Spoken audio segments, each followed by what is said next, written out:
Today we're covering the performance triad, right? And I'm going to be your instructor for it. So I'm Bolik's athletic development coach for the past 2 years. I'm Captain Badger. If you guys haven't met me, most of you probably haven't. All right, so why are we doing the performance triad? Anybody? Because you have to? Okay. All right, how much time in your career do you spend doing PT? A lot. How much formal education do you get on PT, nutrition, and sleep in the Army? 0. So you spend an hour and a half a day, say you're in for 5 years, 10 years, 20 years. That's a lot of time. We give you 0 formal education on the process of how to develop PT. And what's our #1 cost in the Army right now? Musculoskeletal injuries. So there's a disconnect there. So up until we started putting the performance triad class in this curriculum, all the graduating Bolik lieutenants never got a class on how to structure PT, and then you'd relegate it down to your squad leader, team leader, but you didn't really know what you were supervising unless you were a gym rat. Make sense? So we're throwing this class in there so you guys can get as much information as you can, and then if you guys did the study guide, you got the sports science manual portion, the science background that we'll reference occasionally throughout this. And then we're going to try to put all this is all in another manual so you can reference it outside of just this class. All right. So performance triad incorporates PT planning, sleep, and nutrition. The first part of this will be our PT block, then we'll hit nutrition and sleep after this. All right, slide. All right. So, how many CrossFitters I got in the room? Okay, I got a couple, a little more. So you guys break training down into 10 different components, right? You are familiar with their methodology. We're going to break it down to 5, all right? The 5 are, give me a slide. You got speed, endurance, strength, flexibility, and coordination. The brain works best when it can put stuff into categories. So we break this down into categories. All these abilities that we call biomotor abilities, they do overlap. So you don't have a consolidated unit of strength that doesn't have a form of speed. Because any engineers in the room? Power is what? Force and time. So it's got a speed component and a strength component. So they overlap. So you get that same concept. So they all kind of blend and make it a little bit fuzzy. But for purposes of planning and simplicity, we break it into 5 different components instead of 10. All right? Slide. All right, training design. So what's the point of training? Like, what are we trying to do with PT? Get better. All right, get better. Prepare for combat. Prepare for combat. So what is PT? Stimulus, right? So we're providing a daily stimulus, expecting what? Adaptation. All right? All PT is a stimulus followed by an adaptation. So we give a dose of something, and in return, we're hopefully getting an adaptation that's either positive and of an optimized quantity. All right. So with training design, you have fitness and fatigue. They go hand in hand, but they're kind of inverse. So you're on week 3 of this course, right? All right. So we've been applying the stimulus now maybe a week and a half, because you didn't really do PT the first couple days of this course. So we'll say a week and a half. With that, as we apply a stimulus, you guys start to get tired, right? You're more tired than if I did nothing with you, per se. You guys didn't do any PT. Your body feels a little more fatigued, correct? All right. So that creates that fatigue factor. If you look at my bottom line in this graph, it's the fatigue after effect. And then you have my top line, which is my fitness after effect. So I apply a stimulus. Hey, you go on, you do a 5-mile time trial. You become fatigued. That's my bottom green line. My top line is how your body is adapted to that stimulus, that improvement in fitness. The red line is the relationship between the two. As fatigue is high, even though fitness is increasing, it masks your performance. You actually look like you're performing worse, despite I applied stimulus and you've adapted to it. Until fatigue disappears, that change in performance doesn't show. As fatigue lessens, as you get farther down horizontally on this graph, then performance starts to increase and match that change in fatigue, change in fitness. Does that make sense? All right. So the whole training process is layering these graphs on top of each other. I apply a stimulus, your fitness improves, you get a little fatigue. I apply stimulus, fitness improves, you get a little bit of fatigue. To a point to where then I have to allow the body to recover so that we have a decrease in fatigue to show a change in performance. Go to the next one. All right. So we run with this phenomenon of applying a stimulus and adaptation for a period of a cycle, we'll call it. For strength, we operate in like a 21 to 28 day cycle. It takes about 21 to 28 days for your body to operate to or adapt to a strength stimulus. This is for aerobic stimulus. It's about a 30-day cycle, looking at in 9 to 10 day blocks. So in the first 9 to 10 days of applying stimulus, say week 2 or week 1 of training, you get 70% of the maximum adaptation you're going to get out of that. In the second 10-day period, you get another 20% added on to that 70 you've already hit for adaptation.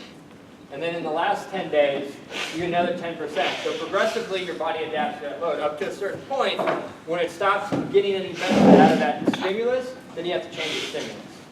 But you want to maximize the benefit. If you look, I can get 90% of the benefit within 20 days, so about 3 weeks. So when we match our strength, it takes 21 to 28 days to adapt to a strength stimulus, to our aerobic stimulus over here. About every 3 weeks, we stop loading the body and we go into recovery. Because if we were paying attention in that last slide, after a certain point, fatigue builds, so we have to add in recovery. All right? So we operate on a 4-week cycle in Ibolic, and a lot of sports programs operate on a 4-week cycle. They can average between about 3 to 6 weeks is what you're going to see for a cycle. Just because of the length of our course, it works out pretty well. You got an in-processing week, and then all of a sudden I have 16 weeks left. I can do 4 4-week cycles. So 4 weeks works good, and it's about the time of a month. All right, slide. All right, so how this all works is it's called super compensation. All right, so we did that 5-mile run on that Monday. Boom, fatigue sets in and masks our performance. For 3 weeks, we load the body. You know, if you've seen the PT plan, it's broken down into cycles. For the first 3 weeks of cycle 1, we're loading. We go like a light, a medium, and a heavy week. And then after that load period, we go into a rest week. That rest week allows the body to recover. Now we're on the upward slope of my graph right here. All right? Once the body's recovered, it actually has recovered, and now you're in the overcompensation part. If we're looking at the black line, so horizontally, we have our fitness level. The peak of this graph on overcompensation is when your fitness is above your initial level of fitness. So you initially ran a 35-minute 5-mile. We trained for a solid month. At week 3, you were actually running probably a 36. Fatigue was blocking how fast you were getting. It was masking the results.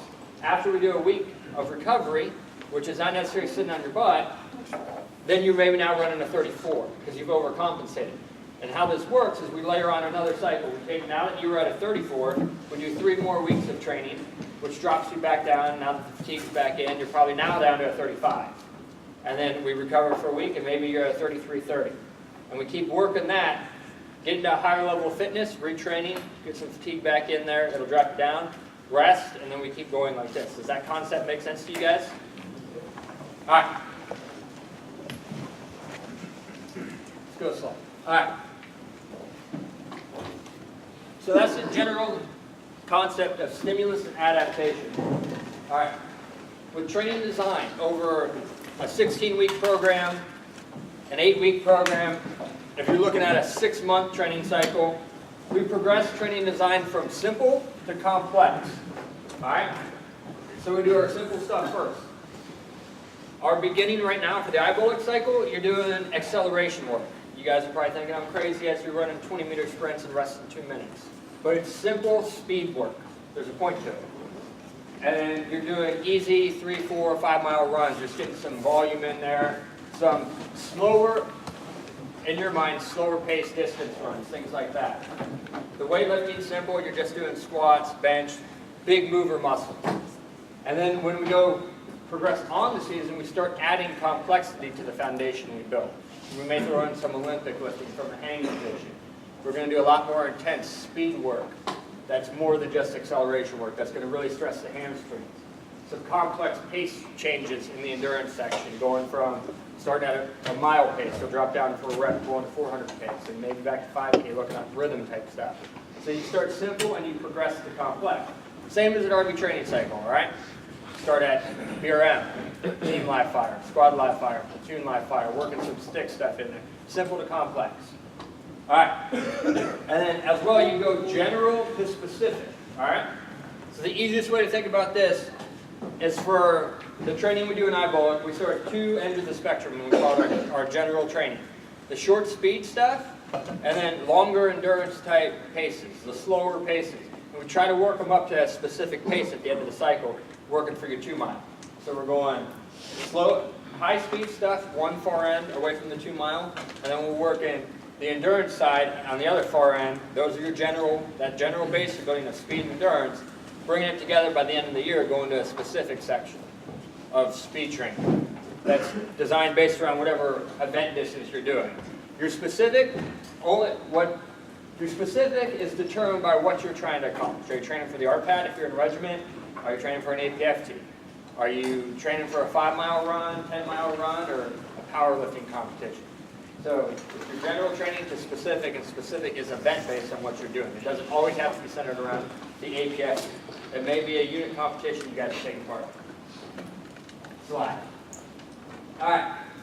So this is how we originally, this is the history of coming up with that iBullet plan from about 2 years ago. We looked at doing general training, and if you see how the black lines of the graph go, we take it from the general, we're looking at our general endurance and our acceleration, and we bring it down to specific endurance. All right? Over the year. Thanks. All right. And then we progress our plyometrics the same way. In-place jumps, as we'll learn in the strength section, are most general form, going all the way down to extended balance. So everything we did in the building the plan was a general to specific concept. You can see how we loaded the weeks. We do we load to week 3, then we drop down to maintenance to recovery week. All right? So you got all those same concepts. When you're planning for training, we got to think of the end state first. Build your general overarching concept of, hey, as we learn the different abilities and the different categories of speed training, aerobic training, you build things conceptually first, and then you add in the workouts. So I want to work on speed endurance for this month period of time, and I want to progress that special endurance, but I want to precede it with max speed work. All right, so that's my conceptual. And then as I plug and play, then I start adding in the workouts after you build a conceptual framework. Now you build your annual training plan in the Army, and then after you build the training plan, then you start building specific ranges. We don't start with the workout first. You don't say, well, I'm going to do range 52 and do this, this, and this. You know, hey, I'm going to do a team live fire, and I want to accomplish this. And then you build the specifics of the SDZs and everything else in the range. Slide. All right. Breaking down the overall structure of a training plan, you got your annual plan, or your bigger mesocycle. You know, that big block of training that accomplishes multiple months, all right? Here your mesocycle is all about it, all right? Then you break that down into your cycles, all right? For us, the cycles are going to be our 1 month, our 4-week blocks. Within those cycles, you have a microcycle. They average about 7 to 10 days, a week 7 days, so on average, most sports programs do a 7-day microcycle. I've tried a 10, but because we work on a regular 5-day work week and 2 off days, it gets really hectic to try a 10-day microcycle where all the workouts are rotating, and then your wife's like, hey, why are you doing a 3-hour workout on Sunday when you're off? It just doesn't go well. So 7 days is probably your best bet to use. All right.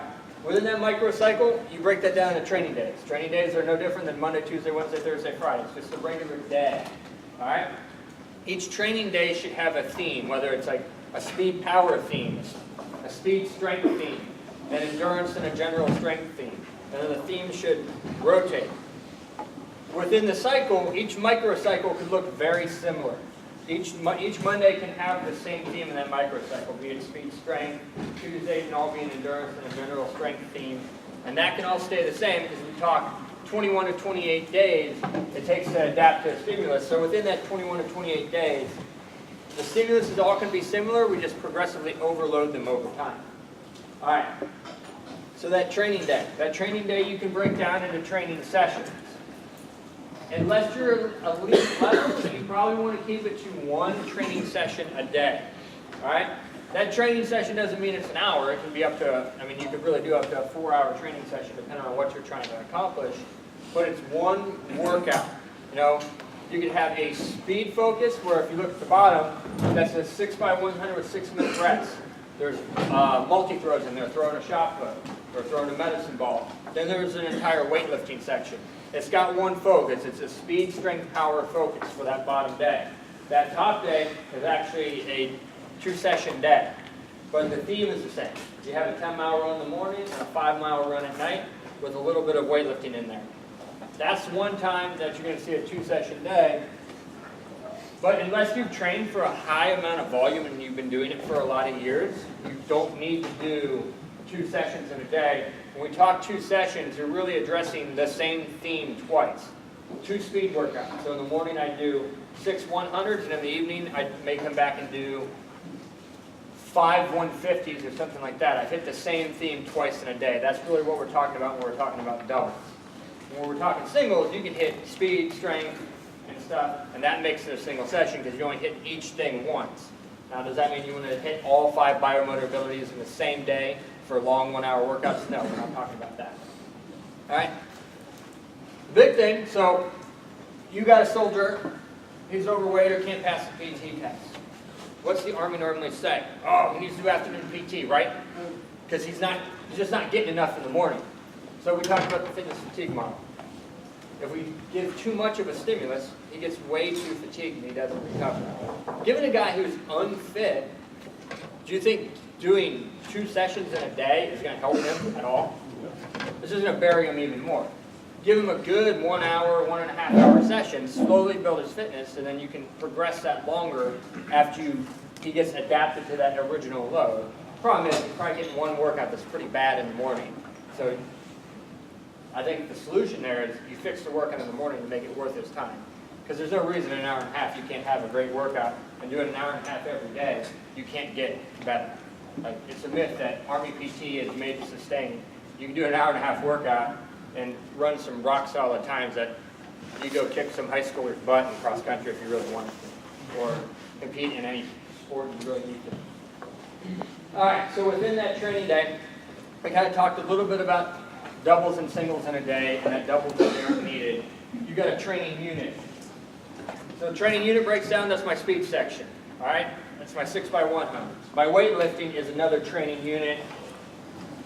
My multi-throws are one. All right.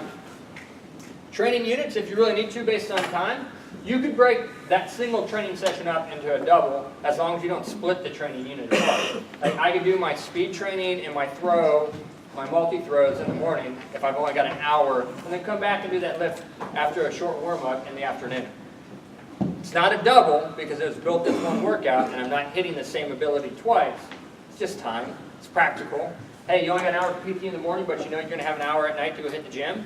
Go do your speed, do your throws in the morning, and then do your do your lift in the afternoon if you got time. And then it's still a single training session, but it works for your schedule, and then you don't bail on your workout. Within a training session, you also want to schedule the order that you do events from this is now where you reverse. Instead of going simple to complex within a training session, you go complex to simple. Anybody guess why? You want to go complex to simple. At the start of your workout, you have more strength to do the complex workouts correctly? Yeah. So it's more of a stress on your central nervous system to do complex things. And technique is very important, especially in strength training or speed training. So by putting the complex events first, you get more out of them than doing the complex events last with fatigue and you increase your injury rate. So you put complex stuff first in a training session. If you look at the weightlifting stuff, it goes jerk, then some jerk support stuff, then squats, and then some core work. You know, you go the most complex movement to the simplest movement down. And then also you prioritize the ability you want to work on. So you can make the argument, all right, if I'm saying complex is most important, why not put the jerk first before the speed? It depends what you're working on. Are you an Olympic weightlifter who's doing some speed training? Yeah, you're going to put your weightlifting first. If you're a runner that does weightlifting, then you probably put your speed first. You prioritize based on the specific event you're training for. All right, slide. All right, so you got to know your goal. You do general before specific for both speed and endurance.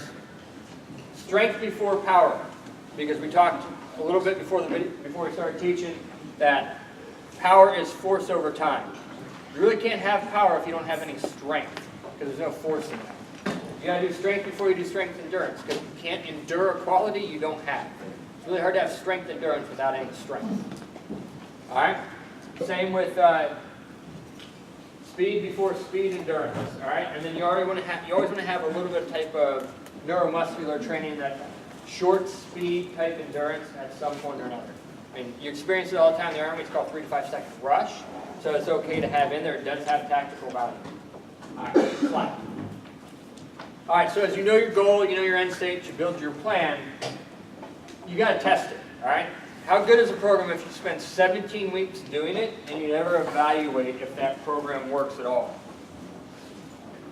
So build in some tests. I like to do it during those rest weeks.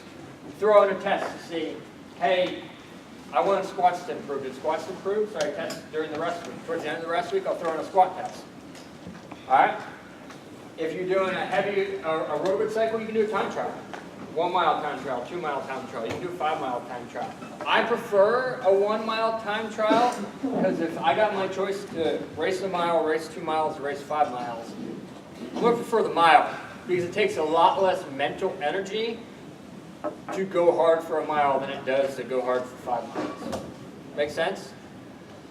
So yeah, we do the 2 mile for the HF, but if you want to evaluate, you're going to get a lot better results on a non-graded test if you do a 1 mile, because people they have better mental capacity to push hard for a mile than to push hard for 2 miles when they know they're not technically being graded. So I like the 1 mile time trial in that sense. You know, you could do, if you're looking at speed side, you can do a 400. You know, most posts have a track. Doughboys is a little short. It's 20 meters short, so just know that if you're running on Doughboy, it's only 380 meters. And then you can do your general strength test. Push-ups, pull-ups. The point is, you evaluate your training program, and the tests are specific to what you're trying to accomplish. You don't evaluate your deadlift if you didn't do a single deadlift the whole cycle. All right? You evaluate squats if that's what you did. You know, you evaluate endurance, your speed, something related to what you train. You know? All right. Slide. All right. Now we're going to go to the training process. Training these specific biomotor abilities. We're going to do speed and endurance first. All right, slide. All right, starting with warm-up. Warm-up, I mean, it could be one of the most, you could say it's the most important part of the training session. Because if you don't have a good warm-up, you're going to waste part of your training session as your body continues to warm up. Anytime I rush myself through a warm-up, despite knowing that a warm-up is beneficial, but I'm trying to save time, I spent the first quarter of my workout, my body's still warming up, and I'm wondering why I'm running slow. And then all of a sudden, halfway through the workout, I'm getting faster. It's because I didn't do a quality warm-up. How long do you think a warm-up should be? 20 minutes? Yeah. Depending on the workout session, 15 to 25 minutes, depending on what the workout is. I'm not going to do a 25-minute warm-up for an easy 4-mile run. That's just, you don't need it, But for a high-speed workout, like those 6-100s, I may do a 20-minute warm-up because I've only got 6 chances to make those good, so I want them to be good from the start. 4-mile run, I really could use the first mile, a half mile as my warm-up. It's not a big deal. All right, so components you put in your warm-up. You got your general warm-up, some type of flexibility. You got coordination and specific strength training, and then you can use some running development drills, which are also specific strength training and mechanics. All right, let's go slide. All right, so you start with a general warm-up. For this, we got posted short warm-up A. You can do a 5-minute jog, you do a 10-minute jog, you do an easy mile. For us, we got short warm-up A. It's 200-meter skip, followed by a 600-meter jog. All right, then a myriad of different skipping exercises, kind of working your body in different planes of motion, loosening up your different joints. It's about 1,200 meters total. It takes about 10 minutes. It's just a general warm-up, get the blood flowing, get the joints going. You may have been sitting all day, you're sleeping all night, so you got to get all those tissues ready to go. Now that's the general concept. 5-minute jog if you're in the afternoon. All that stuff works the same. You might do short warm day if you plan on running for the day. You can do the dynamic warm series down below, pulled from Cal Strength, for if you're just doing a weightlifting session for the day. It's got some different stretches, lunges, different exercises performed in a circuit that get your body ready to do some weightlifting type stuff. All right. After you do your general warm-up, gets that blood flowing, gets temperature increase in your muscles. As temperature in your muscles increases, nerve signals fire faster, right? So the warmer the temperature, the less resistance to your nerve cells, so the faster your neurons are going to fire. All right, so there's some benefit to that. All right, then you go into some stretching, all right? You got static or dynamic stretching are your options. All right, static stretching is not the enemy, all right? You don't want to do static stretching on a day that is speed, power, or strength oriented. All right, so you guys read, or you should have done the sports science manual, all right, last night, or the night before. Within that, you guys learned about the parallel elastic component and the series elastic component of your muscles, right? So you got a contractile protein, it's a myosin cross bridge. They slide against each other in the sliding filament model. Outside of that, that's your contractile part. All right, 2 protein bands that go like this when your muscles contract. Your heads grab and they slide. Outside of that, you have a non-contractile part. That non-contractile part is made up of the fascia around your muscles. Think about like a rubber sheath around a wire. That's the fascia. All the stuff that goes around your quad. And then you got that's the parallel elastic component. Then you got the series elastic component, which is your tendons and your ligaments that help transmit force from your muscles through your joints. All right. When you static stretch, you take that parallel elastic component, the fascia around your muscles, and you start to pull on it. All right. That fascia has natural elasticity that helps assist in strength training. How many of you guys have seen people wear knee pads? Been in the gym, you've seen knee. They're naturally elastic, right? What they do is they don't contract themselves, but they provide that natural elasticity that helps create a little bit more force. Think of the fascia in your muscles the same as a knee wrap. Or, yeah, we'll just go with knee wrap. Think of it as a knee wrap, and it helps provide some assistance in that strength movement because it provides a little bit of natural elasticity. If you overstretch it and it loses that elasticity, then it's gone for that training session, and you won't be able to get it back. So instead of being able to squat 315 pounds in that workout, you may be, because you lost the elasticity of your parallel elastic component, you're at 305 pounds. So in a speed power day, static stretching is not a benefit because you still want to push that optimal high-end training. In a 30-meter sprint, you may lose a 1/10 or 5/100ths of a second due to wearing out your parallel elastic component. On an easy day, 5-mile run, no one cares about 1/10 of a second. Not at all. Unless you're actually racing. If you're just going to have an easy 5-mile run, it doesn't matter if you ran 34:09.1 or 34:09. It doesn't make a difference at all. So go ahead, static stretch. It's not going to affect you. All right, because you've already done a warm-up. So you got dynamic stretching. Within that, you can do walking knee grabs, hamstring stretches, anything like that. And that's on speed power days. You got static stretching on your non-speed power days. No big deal there. And then after that, you go into your running development drills, all right? So they can be high knees, butt kicks, side skips, different A skips, B skips, things like that. Those, and former track runners in here, other than Captain Lawrence. Yeah. So you guys know what I'm talking about, A skips and B skips. All right, so they're not necessarily, originally, when they were created, they aren't form drills, all right? They're strengthening exercises that strengthen specific parts of your mechanics. They were made a lot of it by the Polish coach at the time, Gerard Mach, as hamstring recovery. Guys who pull hamstrings, and he'd have them do A skips, B skips, C skips for up to 200 meters, working on specific strength within the hamstring. So you can do any kinds of like that, things like that. Like you'll see the overhead squat, snatch balance. It's that same concept that you pull out of the weights warm up. You're looking at lightly starting to strengthen different patterns that you're going to see in your training. Right. And we'll call that our movement prep. You got, in the weightlifting section, you got your mini band glute activation, your monster walks, things like that. And then in the running section, you got your A skip, B skip, high knees. So you start working mechanics. All right. Running is a skill. All right. Everybody thinks they know how to run, right? For the most part, I mean, you're like, okay, I can run. But it's a skill. I mean, just because you run doesn't mean you run well. All right. So some of these drills help learn that skill.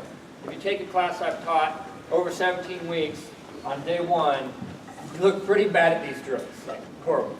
But over time, as they learn the drills and work those specific patterns that the drills force you to learn, their running mechanics naturally get better without me having to say a word. Because their bodies just learn the patterns that you need to for running. It's pretty much passive coaching based on how you write the workout. I don't have to say a lot, but if I put the right exercises in there to help, then their mechanics naturally smooth out as their body learns those patterns. Slide. All right. Cool down, probably the most skipped thing in training ever. I know I'm like the #1 culprit for skipping cool down. Oh yeah, I'm gonna take a shower, that's cool down. I'm good. So, you do static flexibility in your cool down. You can do all kinds of hurdle mobility drills where you're, like, imagine I got some hurdles right here. Like stepping over hurdles, doing all kinds of different drills like that. Things that helps reset your posture. You can do the running drills at the end. So you spend a whole session doing all kinds of stuff, your hips kind of get out of whack. Instead of going to the chiropractor, you do all these drills to help realign your hips and your joints and things like that. You can do core and specific training. I've thrown a lot of shot puts at the end of a training session. So you spend the whole day, you drain your nervous system, and you get to the slower stuff, like if we looked at, we went complex to simple, you're just doing core, you're doing some bench press at the end of a training session. Nothing overly taxing or intense, but you've slowed your nervous system down from that high-speed stuff. Throw some shot put at the end, it fires that nervous system back up before the end of the day, so you're ready to go for the next training session. Your cool down should lead into the training session you're doing the next day. They should flow. There should be an ebb and flow. What you do in the cool down is what you're prepping for the next day as well. Kind of flows out of the workout and into the next one. Just like your warm-up, the tempo of your warm can be dictated by the workout. So if you're doing a super high intense workout, you might want to go from a low intensity to a moderate intensity to a low intensity warm-up instead of a high intensity warm, so you don't overexcite your nervous system and wear yourself out. You're like that high school football player that gets super psyched, so jittery, and then he misses a tackle because he overexcited himself. So on a high speed day, don't overdo your warm-up in terms of how intense it gets. On an endurance day, you can up the intensity of your warm-up, because if you overexcite your nervous system, you'll live because you're not going as fast for the workout. So you don't want to overexcite yourself. So plan your warm-up accordingly with the workout, and then your cool down with the workout you did and the workout you're going to. All right, let's go slide. All right. We're going to start with speed training. Probably the one thing that most people in the room don't have much familiarity with. They're like speed training. Anything where you run fast is called speed, which is a misnomer. All right, so speed training, or speed in general, is the maximum velocity at which your body can move. All right, so if you're running a 400, you're probably not hitting that maximum velocity that you are physically capable of moving. Normally, max velocity is reached between 40 and 80 meters. All right. I've seen no one, or read of no one who really can hit max velocity past 80 meters. Even Usain Bolt, I think he hits it at like 70 meters. There may have been Flojo may have come close to hitting max velocity at 80 meters, but you're really only going to attain your maximum velocity. It only lasts about 10 meters. After that, you start to slow down. So when you talk speed, know what you're talking about. Speed is a maximum velocity type of thing, whether it's barbell speed, running speed, things like that. So we break our speed training down into 4 categories. You've got acceleration development, speed endurance, and we'll call it special endurance. And when you get into special endurance, that's where you start blending. Remember we talked about the categories they blend together. Special endurance starts blending towards the endurance section. It's that bridge category. All right. So mechanics and speed running. All right, with acceleration mechanics. Who's done a hill sprint so far? All right, so when you do a hill sprint, we're talking acceleration. What are you naturally doing? leaning, all right? So you're naturally in about this position, nice lean. Your strides are progressively getting bigger, all right? So that's your hill running. Think of my Carl Lewis photo on the bottom. It's that natural lean for your acceleration mechanics. So you can do things, no one, I'm not saying anybody here is like a track coach, other than probably me, is use implements to force people to do good mechanics. So if you talk to running drills, you may not know how to coach running mechanics, but if you do certain drills, they can help guys learn the proper stuff. Putting you guys on the hill, I don't have to be there, and I know you're at least going to have some semblance of what good acceleration looks like. You're naturally going to lean. If you get upright and tall, you're probably going to fall backwards. So things like that. You can do a sled pull. You could wear a plate carrier. That helps put you in natural acceleration mechanics, things on the hill. All right, so those are your acceleration mechanics. High-speed running mechanics, when we talk speed, occurs once you accelerate. We'll say after 40 meters for most people in the room, probably 25 to 30 when you're done accelerating. All right, so your head's in a neutral position. You have a slight posterior pelvic tilt. So take your hips, all right, and think about having a tail, all right?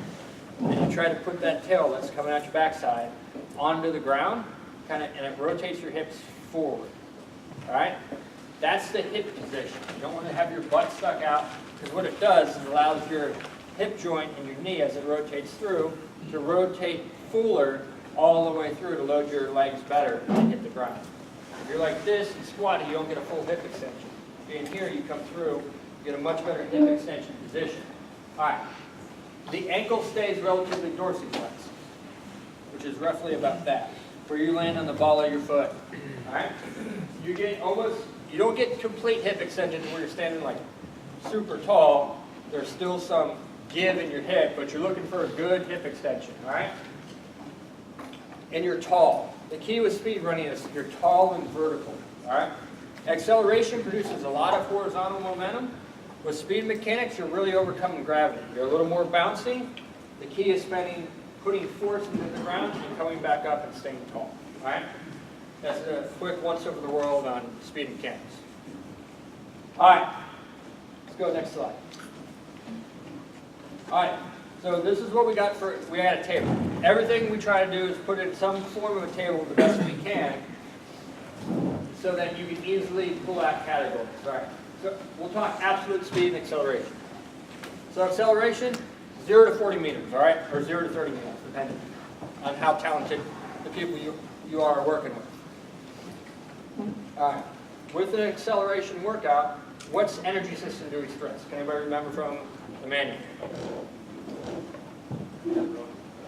All right.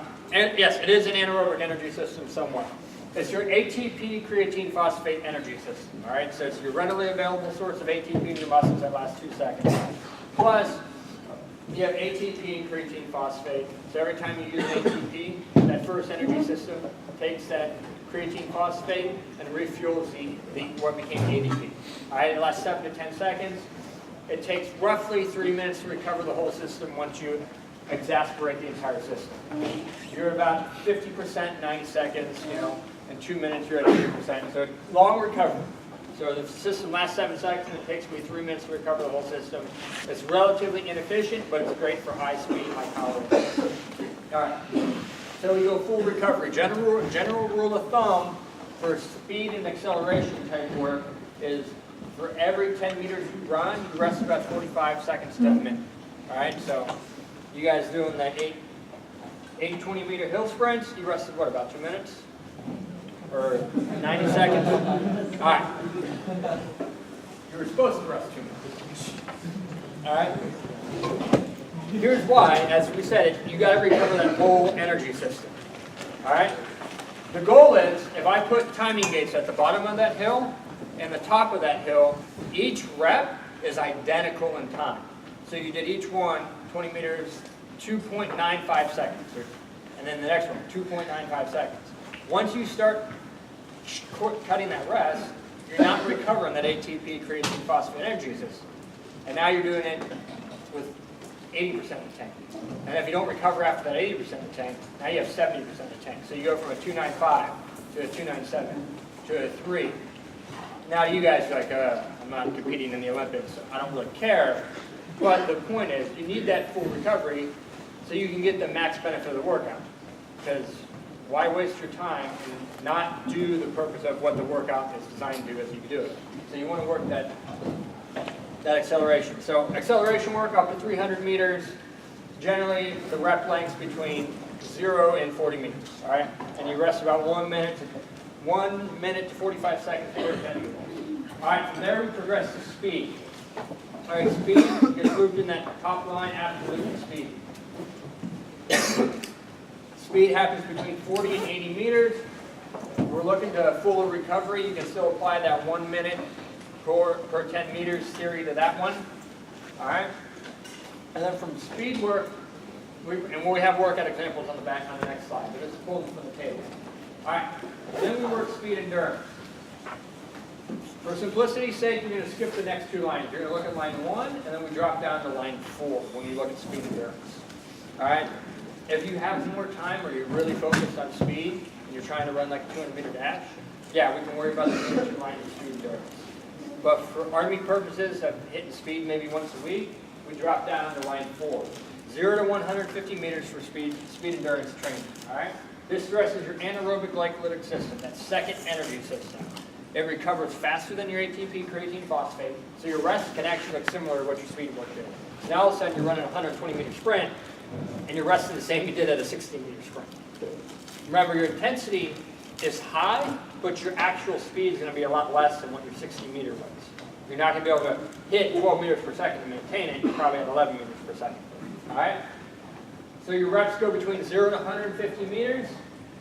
Your rest varies between what you're trying to accomplish between 5 to 6 minutes, 6 to 10 minutes. I'd stick more to like 5 to 8 for the Army time until you've been doing this for a couple years or you've been working with the same guys for a good period of time. It's really hard to convince someone that, hey, you just did 150 meters, you need to rest 10 minutes. And they're going to look at you like they're crazy.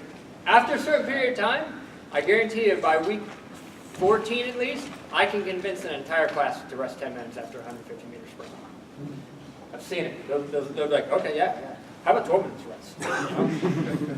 Because when your speed increases, like what you can hit in that rep, as you get fitter, you want to rest longer because it's harder to recover from, because it becomes more taxing, not just on your energy system, but on your muscle fibers, things like that, on your nervous system, to hit those higher end speeds because it's more complex the faster you get.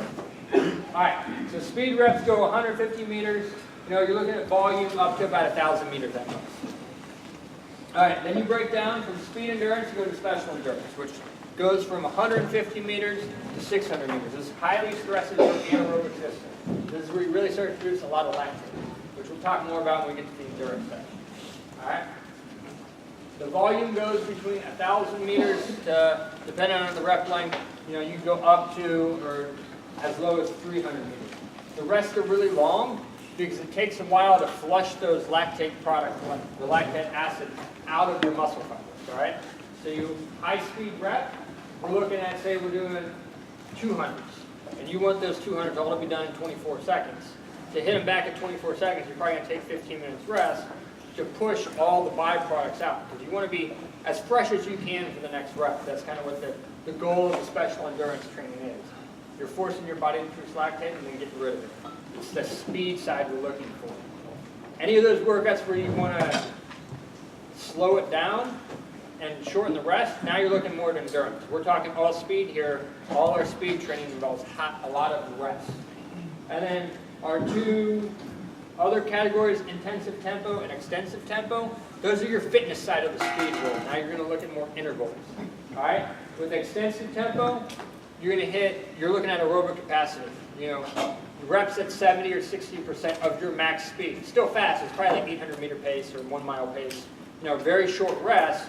And by shortening the rest, you're using a lot of aerobic energy to keep everything running. Then intensive tempo is that bridge between the aerobic work and that special endurance work, where your body starts to produce lactic acid. The rests are a little shorter, so you build it up over time, and you get used to processing. All right, slide. So we're going to work on examples. All right, so acceleration. These are all pulled from our plan. You got 10 10-meter sprints with 45 seconds rest. All right? Then you go to hill sprints. 820s. Then you go, you could say a plate carrier sprint. You guys don't have plate carriers, so this is just an example. It's actually flat 830 meter sprints. All right, we're going 230 reps.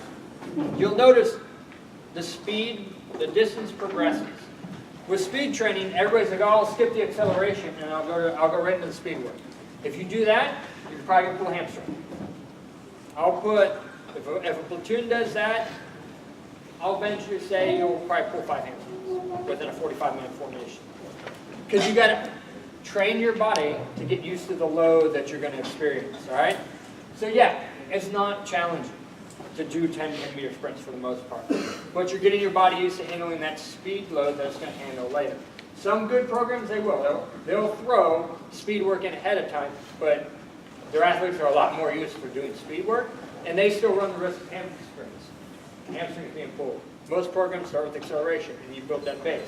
Hey, get good at 10 meters. Handle the workload at 20 meters. Handle it at 30. Then we can go to speed. All right? Once you get your acceleration base, then you can go into your speed work. You got your 440s, 450-meter sprints, 755-meter sprints. And then we'll start playing with speed as we want to progress the distance a little bit. We'll do 670 variable speed runs. Sprint for 35 meters, back it off just slightly or sprint for 30 meters, back it off just slightly for 20 meters, and then sprint again for 20 meters. It's a 70-meter sprint, but my overall high-speed sprint volume is very similar to the week before. So those are ways I can jump a distance from, instead of slowly progressing 55 meters to 60, I can do things like that, and I can jump from 60 meters to a 90 meter the next day, or the next week, and be fine. In terms of a regular training program, some of these, I'll work on acceleration for 2 or 3 months before ever progressing out of acceleration. When I ran college track and field and ran the decathlon in 200, I spent from August until October working solely on acceleration. And then I would do speed, max velocity work until January. 6 months, I never really went past 660 meters fast. You know? In hyperbolic, hey, you got a month, and we're going to progress these real fast. You're going to do one workout at 10 meters, and we're going to move on. So you're not building as strong of a base, but we're still referencing it. And it does reduce the amount of incidents. You know, that's why we still hit all the steps in the process. All right, so then once we finish with max velocity, then we progress to our speed endurance training. All right. Remember we talked about, you can't endure quality you don't have. So we had to build speed, so now we can endure speed, all right? So with our speed endurance, we start out with 6 100, 6-minute rests. Then we go 5 150, 6 minutes rest, and 5 200, 7 minutes rest. A little bit more volume. Rest increases for the most part as rep length increases. And these are all we're looking at 95 to 100% to 90%, somewhere between 90 and 100% of max speed. I'll normally say 100% because naturally in a race scenario or competition scenario, your body's going to govern itself and it's really not going to hit its 100%. People don't break world record practice for a reason. So you're naturally going to, if I say 100%, you're really at your 90%. Because it's really hard to push yourself that hard in practice. And then from there, we'll do a week, or we'll do a block for a special endurance. So the law, we test the 400. So we do hit the special endurance, work on that aerobic. Hitting 250s, 200s, 150s. The rest is getting longer. Because we're going to 3s and we're going to 4s in the next couple of weeks, going up to 9 minutes. If I was doing that 400, 300, 200 workout as a regular sprint athlete, that rest would go from 9 minutes probably to 15 or 20 minutes. Last year I ran a 400 up at Emory because as I age, I try to relive glory days of life. So I was like, I'll go race with college kids, and I did that workout. It was like 15 minutes rest, and I still didn't want to finish it. You know? So as you get faster, build up that lactate, it takes that longer rest period. But because most people's level of speed familiarization, that short rest period at 9 minutes, as I call it short here, you're nuts. It works because you're not building the same lactate because you're not hitting the same speeds. And then we kind of add in the extensive tempo work as our bridge between speed and endurance in our intensive tempo. So I think next cycle, you got your cycle 1, cycle 2, you should start seeing the 8 100 to 70%. That's like your 800 meter race. Your 12 150s, and we're volume stays the same, we're just increasing rep times. How long you can run at that speed. You know, rest is slightly increasing. And after extensive tempo, we go to intensive tempo. With our intensive tempo, we got our 12 100s, our 8 150s. Those are 80% starting to build up that lactate. All right? Getting ready to do the special endurance work. So it's kind of just prepping your body. You know, it's building that base for harder work later on. And then I put an example of that. Those two lines of the table out where speed endurance I skipped. It's a glycolytic short speed endurance workout. It's almost like a broken 200. Okay, 440s, 30 seconds rest. So it's short rep like you're doing a speed workout, but instead of shortening the rest, it turns into a speed endurance workout. And then after I do a set, I take a longer rest period to recover. All right, slide. All right, we'll take a bathroom break and then we'll start the next section.